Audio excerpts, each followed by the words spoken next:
Hi welcome back to my channel. ఈరోజు Sunday special mutton కర్రీని ఎలా చేసుకోవాలో చూద్దాము. ముందుగా మనము హాఫ్ కేజీ మటన్ని తీసుకోవాలి. తీసుకున్న తర్వాత మటన్ని మనము నిమ్మకాయ దబ్బని తీసుకొని వాటర్లో కాసేపు ఆ రసం పిండేసిన వాటర్లో కాసేపు నాననివ్వాలన్నమాట. ఈ వెనిగర్లు ఇవన్నీ వేయకూడదండి, మటన్కి ఉండే స్మెల్ పోతుంది ఇలా చేస్తే. ప్రతి ఒక్కరు ఇలా ట్రై చేయండి, చాలా బాగుంటుంది. ఎందుకంటే వెనిగర్ యూస్ చేస్తే హెల్త్కి చాలా బాగుండదు. అందుకని మనం న్యాచురల్గానే మన నిమ్మకాయని పిండుకునేది. ఈ మటన్ తీసుకొని ఉప్పు వేసుకొని చూడండి, మీరే కలర్ ఎంత చేంజ్ అయిందో అంత బాగుంటుంది అనమాట నిమ్మకాయ వేస్తే. వెనిగర్ యూస్ చేయొద్దు, ఎవరైనా యూస్ చేస్తుంటే స్టాప్ చేయండి. అల్లం వెల్లుల్లి పేస్ట్ వేసాక పసుపు వేసిన తర్వాత కొంచెం కారం వేయాలి. బాగా కారం వేసాక బాగా దాన్ని చేతితోనే బాగా కలిపెట్టాలండి. బాగా మిక్స్ చేసిన తర్వాత దానికి బాగా ఉప్పు, అల్లం వెల్లుల్లి పేస్ట్, కారం, పసుపు బాగా దానికి పడుతుందన్నమాట. ఈ వాటర్ ఎంత పోసుకోవాలంటే మనము అది మటన్ ముక్కలు ఉన్నాయి కదా, అది కొంచెం మునిగేంత వరకు పోసుకోవాలి. అంతకన్నా ఎక్కువ పోస్తే మరి ఎక్కువ వచ్చేస్తుంది అనమాట పొంగు. మనము అంత సరిపడినంతే పోసుకోవాలి, ఎక్కువ పోసుకోకూడదు. ఇట్లా విజిల్ పోస్తే చాలండి.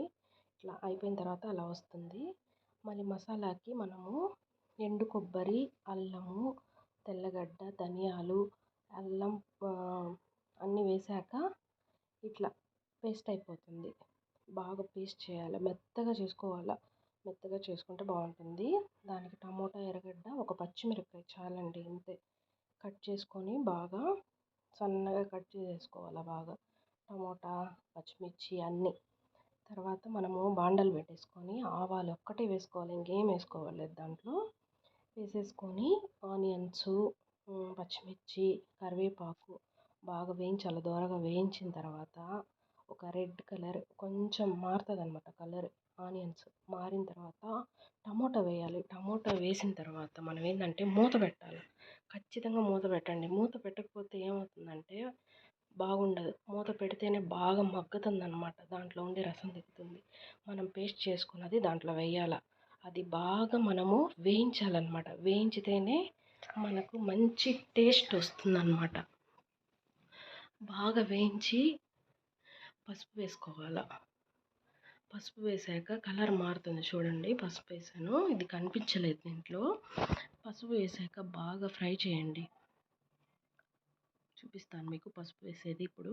పసుపు వేసాక బాగా ఫ్రై చేసుకోవాలి. బాగా రోస్ట్ అయితేనే దానికి టేస్ట్ బాగుంటుంది అనమాట. ఆయిల్ కొంచెం పైకి తేలాలి. ఎంత మనము ఫ్రై చేస్తామో అంత బాగుంటుంది అనమాట టేస్ట్. ముందుగా కారం మాత్రం వేసుకోవద్దు. కారం వేసుకుంటే ఏమవుతుందంటే అడుగు మాడిపోతుంది అనమాట. లాస్ట్లో వేసుకోవాలి. వేసిన తర్వాత మనం ఉడకబెట్టిన మటన్ వేసేసుకొని కొంచెం నీళ్ళు ఉంటాయి, ఆ నీళ్ళే పోసేసుకోవాలి. ఆ నీళ్ళు పోస్తేనే టేస్ట్ బాగుంటుంది. అంతే అండి, ఎంతో సింపుల్గా ఉండే మటన్ కర్రీ రెడీ. ఎలా ఉందో మీరు ట్రై చేయండి. తప్పకుండా ట్రై చేసి నాకు కామెంట్లో తెలియజేయండి. Please like and subscribe. Thank you.